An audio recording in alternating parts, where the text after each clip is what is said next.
We all get to a certain point in our lives where we come to the realization and we say to ourselves, damn, this person really don't like me like that. Some people accept it for what it is and keep it moving with their lives. And some people let that lack of acceptance become a part of their personality. I feel sorry for those people. Those people lack the skill of being cold-hearted and saying this, you know what? Them. It is what it is.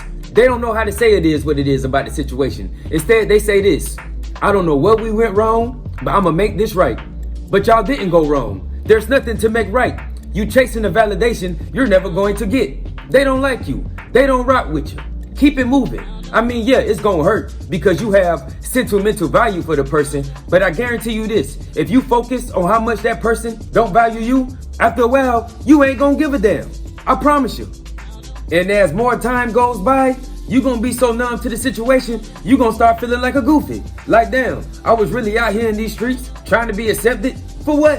Why did I do that? And I did it for years. Having that type of epiphany is a beautiful thing. But unfortunately, everybody don't have them type of epiphanies. Tony Rock is one of them who never had this epiphany. He's 50 years old complaining about what his brother Chris Rock never did for him. And apparently, this ain't just with movies. This is with life.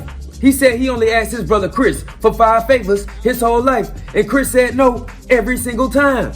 So you meaning to tell me it took you 5 decades to come to terms with the fact your brother don't rock with you? If you 50 years old and you ask your brother for 5 favors your whole life, you averaging a favor every decade. You averaging a no every decade. And the fact that you kept tabs on these favors and you kept tabs on these no's just tells me you allowed this to bother you your whole goddamn life. It sounds like you've been chasing acceptance your whole goddamn life and never got it.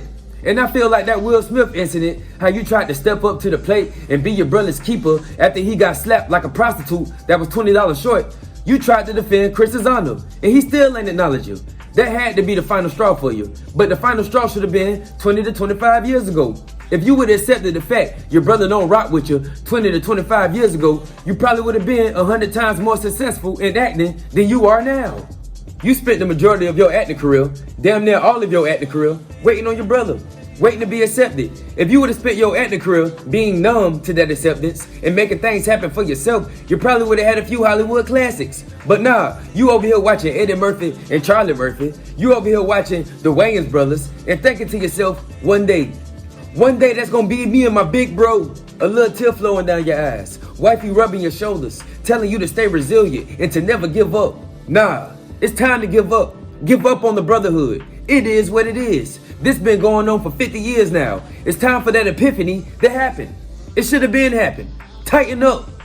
If you got a family member that for some reason don't see eye to eye with you, as a matter of fact, no reason at all. They have no reason to not see eye to eye with you. They just don't want to see eye to eye with you. And you find yourself trying to get those eyes to lock in, let it go. They don't rock with you. Get that chip off your shoulder. You're driving yourself crazy.